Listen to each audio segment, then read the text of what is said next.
आज की हमारी कहानी है मुंशी प्रेमचंद द्वारा रचित बड़े भाई साहब। मेरे भाई साहब मुझसे 5 साल बड़े थे, लेकिन 3 दर्जे आगे। उन्होंने भी उसी उम्र में पढ़ना शुरू किया था जब मैंने शुरू किया था, लेकिन तालीम जैसे महत्व के मामले में वह जल्दबाजी से काम लेना पसंद न करते थे। वो भवन की बुनियाद खूब मजबूत डालना चाहते थे जिस पर आलीशान महल बन सके। एक ही क्लास में 2-2 साल पढ़ते, कभी कभी 3 साल भी लगा देते थे। उनका कहना था, बुनियाद ही पुख्ता न हो तो मकान कैसे पायदार बने। मैं छोटा था, वो बड़े थे। मेरी उम्र 9 साल की, वो 14 साल के। उन्हें मेरी तंबी निगरानी का पूरा जन्मसिद्ध अधिकार था और मेरी खैरियत इसी में थी कि मैं उनके हुक्म को कानून समझूं। वे स्वभाव से बड़े पढ़ाकू थे, हरदम किताबें खोले बैठे रहते और शायद दिमाग को आराम देने के लिए कभी कॉपी पर, कभी किताब की हाशियों पर चिड़िया, कुत्ता, बिल्ली तस्वीरें बनाया करते। कभी कभी एक ही नाम या शब्द को 10-20 बार लिख डालते। कभी एक शेर को बार बार सुंदर अक्षर से नकल करते। कभी ऐसी शब्द रचना करते जिसे न कोई अर्थ होता, न कोई सामंजस्य। मसलन एक बार उनकी कॉपी पर मैंने यह इबादत देखी, स्पेशल आमीन, भाइयों भाइयों, दरअसल भाई भाई, राधे श्याम, श्रीयुत राधे श्याम। 1 घंटे तक इसके बाद एक आदमी का चेहरा बना हुआ था। मैंने चेष्टा की कि इस पहेली का कोई अर्थ निकालूं, लेकिन असफल रहा। उनसे पूछने का मुझ में साहस न था। वह 9वीं क्लास में थे और मैं 5वीं क्लास में। उनकी रचनाओं को समझ पाना मेरे तो बस की बात न थी। मेरा मन पढ़ने में बिल्कुल न लगता था। 1 घंटा किताब लेकर बैठना मेरे लिए किसी पहाड़ से कम न था। मौका पाते ही हॉस्टल से निकलकर मैदान में आ जाता। कभी कंकरियां उछालता, कभी कागज की तितलियां उड़ाता, और कहीं कोई साथी मिल गया तो पूछना ही क्या। कभी 4 दीवारी पर चढ़कर नीचे कूद रहे हैं, कभी फाटक पर आगे पीछे चलाते हुए मोटरसाइकिल का आनंद उठा रहे हैं। लेकिन कमरे में आते ही भाई साहब का रौद्र रूप देखकर प्राण सूख जाते और उनका पहला सवाल होता, कहाँ थे? हमेशा यही सवाल इसी ध्वनि में पूछा जाता और इसका जवाब मेरे पास केवल मौन था। न जाने मुंह से बात क्यों न निकलती। जरा बाहर खेल रहा था, मेरा मौन कह देता कि मुझे अपना अपराध स्वीकार है और भाई साहब के लिए इसके सिवा कोई इलाज न था कि रोज से मिले हुए शब्दों में मेरा सत्कार करे। इस तरह अंग्रेजी पढ़ोगे तो जिंदगी भर पढ़ते रहोगे और एक हर्फ नहीं आएगा। अंग्रेजी पढ़ना कोई हंसी खेल नहीं, जो चाहे पढ़ ले, नहीं तो एरा गेरा नत्तू खेरा। सभी अंग्रेजी के विद्वान ना हो जाते।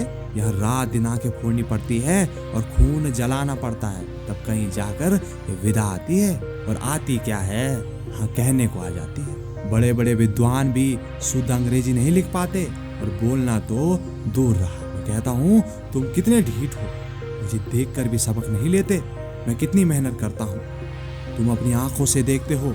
अगर नहीं देखते हो तो ये तुम्हारी आंखों का कसूर है, तुम्हारी बुद्धि का कसूर है। इतने मेले तमाशे होते हैं, तुमने कभी मुझे इनमें जाते देखा है? रोज ही क्रिकेट, हॉकी मैच होते हैं, मैं पास नहीं फटकता कभी, हमेशा पढ़ता रहता हूँ। उस पर भी 1 दर्जे में 2-2, 3-3 साल पढ़ा रहता हूँ।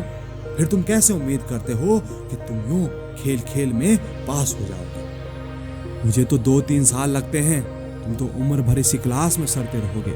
अगर तुम्हें इस तरह उम्र गंवानी है तो बेहतर है घर चले जाओ और मजे से गुल्ली डंडा खेलो। दादाजी के पैसे क्यों बर्बाद करते हो?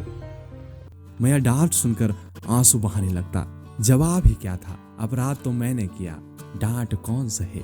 भाई साहब उपदेश की कला में निपुण थे। ऐसी तीखी तीखी बातें करते, ऐसे सुक्ति बाण चलाते कि मेरे जिगर के टुकड़े टुकड़े हो जाते और हिम्मत छूट जाती। इस तरह जान तोड़कर मेहनत करने की शक्ति मैं अपने में न पाता था और उस निराशा में जरा देर के लिए मैं सोचने लगता, क्यों ना घर चला जाऊं।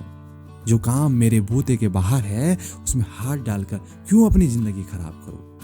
मुझे अपना मूर्ख रहना मंजूर था, लेकिन उतनी मेहनत से मुझे तो चक्कर आ जाता था। लेकिन घंटे 2 घंटे बाद निराशा के बादल हट जाते और मैं इरादा करता कि आगे से खूब जी लगाकर पढ़ूंगा। चटपट एक टाइम टेबल बना डालता, बिना पहले से नक्शा बनाए, कोई स्कीम तैयार किए काम कैसे शुरू करूं। टाइम टेबल में खेल कूद की मद बिल्कुल उड़ जाती। प्रातः काल उठना, 6 बजे मुंह हाथ धोना, नाश्ता करके पढ़ने बैठ जाना, 6 से 8 तक अंग्रेजी, 8 से 9 तक हिसाब, 9 से 9:30 तक इतिहास, फिर भोजन और 3:30 बजे स्कूल से वापस होकर आधा घंटा आराम, 4 से 5 तक भूगोल, 5 से 6 तक ग्रामर, आधा घंटा हॉस्टल के सामने टहलना, 6:30 से 7 तक अंग्रेजी, फिर भोजन करके 8 से 9 तक अनुवाद, 9 से 10 तक हिंदी, 10 से 11 तक विविध और फिर आराम। मगर टाइम टेबल बना लेना एक बात है और उस पर अमल करना दूसरी बात। पहले ही दिन से उसकी अवहेलना शुरू हो जाती। मैदान की वह सुखद हरियाली, हवा के हल्के हल्के झोंके, फुटबॉल की उछल कूद, कबड्डी की वे दाव पेंच, वॉलीबॉल की वह तेजी और फुर्ती मुझे अज्ञात और अनिवार्य रूप से खींच ले जाती और वहां जाते ही मैं सब कुछ भूल जाता। वह जानलेवा टाइम टेबल, वह आंख फोड़ पुस्तकें, किसी की याद न रहती और फिर भाई साहब को उपदेश देने का अवसर मिल जाता। मैं उनके साये से भी भागता था, उनकी आंखों से दूर रहने की चेष्टा करता, कमरे में इस तरह दबे पांव आता कि उन्हें कानों कान खबर न हो। उनकी नजर मेरी ओर उठी और मेरे प्राण निकले। हमेशा सिर पर नंगी तलवार सी लटकती मालूम होती। फिर भी जैसे मौत और विपत्ति के बीच में आदमी मोह और माया के बंधन में जकड़ा रहता है। मैं फटकार और घुड़कियां खाकर भी खेल कूद का तिरस्कार न कर पाता था। सालाना इम्तिहान हुआ, भाई साहब फेल हो गए, मैं पास हो गया, दर्जे में प्रथम आया। मेरे और उनके बीच केवल 2 साल का अंतर रह गया। जी मैं आया भाई साहब को आड़े हाथ लूं। आपकी वह घोर तपस्या कहाँ गई? मुझे देखिए, मजे से खेलता भी रहा, दर्जे में अव्वल भी हूं। लेकिन वह इतने दुखी और उदास थे कि मुझे उनसे दिल से हमदर्दी हुई और उनके घाव पर नमक छिड़कने का विचार ही मुझे गलत लगा। हाँ, अब मुझे अपने ऊपर कुछ घमंड हुआ और आत्मविश्वास भी बढ़ा। भाई साहब का वह रोब अब मुझ पर न रहा। मैं आजादी से खेल कूद में शामिल होने लगा। दिल मजबूत था, अगर उन्होंने फिर मेरी बेइज्जती की तो साफ कह दूंगा, आपने अपना खून जलाकर कौन सा तीर मार लिया। मैं तो खेलते कूदते क्लास में फर्स्ट आ गया हूं। भले ही जवाब से या हेकड़ी जताने का साहस न हुआ, फिर भी मेरे रंग ढंग से साफ जाहिर होता था कि भाई साहब का वो आतंक अब मुझ पर नहीं है। भाई साहब ने इसे भांप लिया। असल में उनकी सहस्त्र बुद्धि बड़ी तीव्र थी और वो एक दिन जब मैं भोर का सारा समय गुल्ली डंडा खेलकर ठीक भोजन के समय लौटा तो भाई साहब ने मानो तलवार खींच ली और मुझ पर टूट पड़े। देखता हूं इस साल पास हो गए और दर्जे में अव्वल भी आ गए तो तुम्हें खुद पर घमंड हो गया है। मगर भाईजान, घमंड तो बड़े बड़े का नहीं रहा, तुम्हारी क्या हस्ती है। इतिहास में रावण का हाल तो पढ़ा ही होगा। उसके चरित्र से तुमने कौन सा उपदेश लिया, या यूं ही पढ़ गए? महज इम्तिहान पास कर लेना कोई चीज नहीं, असल चीज है बुद्धि का विकास। जो कुछ पढ़ो उसका अभिप्राय समझो। रावण भूमंडल का स्वामी था, ऐसे राजाओं को चक्रवर्ती कहते हैं। संसार के सभी राजा उसे टैक्स देते थे, बड़े बड़े देवता उसकी गुलामी करते थे, आग और पानी के देवता भी उसके दास थे। मगर उसका अंत हुआ, घमंड ने उसका नामो निशान तक मिटा दिया। कोई उसे एक चुल्लू भर पानी देने वाला भी ना बचा। आदमी जो कुकर्म चाहे करे पर घमंड ना करे, इतराए नहीं। घमंड किया और दीन दुनिया से गया। शैतान का हाल भी पढ़ा ही होगा। उसे लगा ईश्वर का उससे बढ़कर सच्चा भक्त कोई है ही नहीं। अंत में यह हुआ कि स्वर्ग से नरक में ढकेल दिया गया। साहेरूम ने भी एक बार अहंकार किया था, वह भीख मांग मांग कर मर गया। तुमने तो अभी केवल एक क्लास पास की है और अभी से तुम्हारा सिर फिर गया। तब तो तुम आगे बढ़ चुके। ये समझ लो कि तुम अपनी मेहनत से नहीं पास हुए। अंधे के हाथ बटेरा लग गया, तुक्के से पास हो गए। मगर बटेरा केवल एक बार लग सकती है, बार बार नहीं। कभी कभी गुल्ली डंडे में भी अंधे का भी निशाना लग जाता है। इससे कोई खिलाड़ी नहीं हो जाता। खिलाड़ी तो वह है जिसका कोई निशाना खाली न जाए। मेरे फेल होने पे मत जाओ, मेरे दर्जे में आओगे तो दांतों तले पसीना आ जाएगा। जब अलजेब्रा और ज्योमेट्री के लोहे के चने चबाने पड़ेंगे, अंग्रेजों का इतिहास पढ़ना पड़ेगा, बादशाहों के नाम याद रखना पड़ेगा। बादशाहों के नाम याद रखना आसान नहीं है। 8 हेनरी गुजरे हैं। कौन सा कांड किस हेनरी के समय हुआ, क्या याद कर लेना आसान समझते हो?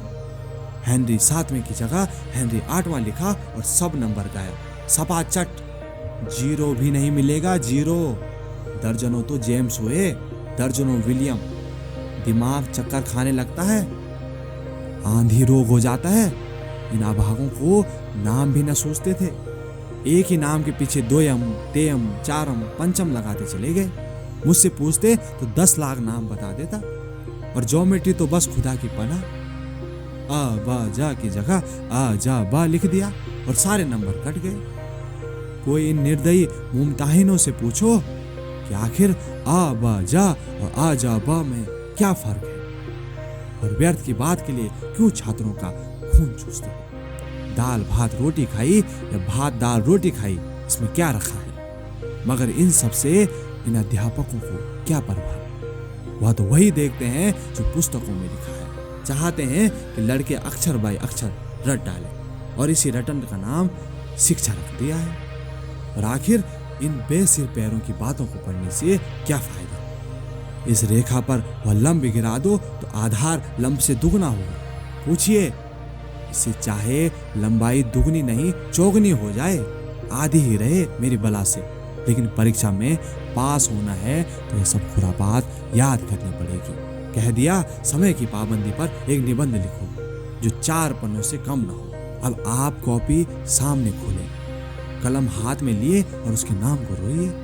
कौन नहीं जानता कि समय की पाबंदी अच्छी बात है। इसमें आदमी के जीवन में संयम आ जाता है, दूसरों का उस पर स्नेह होने लगता है और उसके कारोबार में उन्नति होती है। जरा सी बात पर 4 पन्ने कैसे लिखे? जो बात एक वाक्य में कही जा सके उसे 4 पन्ने में लिखने की क्या जरूरत? मैं तो इसे हिमाकत समझता हूँ, या तो समय की किफायत नहीं बल्कि उसका दुरुपयोग है। व्यर्थ में किसी बात को ठूस दिया। हम चाहते हैं आदमी को जो कुछ कहना हो चटपट कह दे और अपनी राय दे, मगर नहीं, आपको 4 पन्ने रगड़ने पड़ेंगे, चाहे जैसे लिखिए, और पन्ने भी पूरे फुल स्केप आकार के। छात्रों पर अत्याचार नहीं तो क्या है? अनर्थ तो यह है कि कहा जाता है संक्षेप में लिखो। समय की पाबंदी पर संक्षेप में एक निबंध लिखो जो 4 पन्नों से कम न हो। ठीक, संक्षेप में 4 पन्ने हुए, नहीं तो शायद 100-200 पन्ने लिखवाते। तेज भी दौड़िए और धीरे धीरे भी। ये उल्टी बात नहीं तो क्या है? बालक भी इतनी सी बात समझ सकता है, लेकिन इन अध्यापकों को इतनी बात समझ में नहीं आती, और उस पर दावा है कि हम अध्यापक। मेरे दर्जे में आओगे लाला तो सारे पापड़ बेलने पड़ेंगे, तब आटे दाल का भाव मालूम होगा।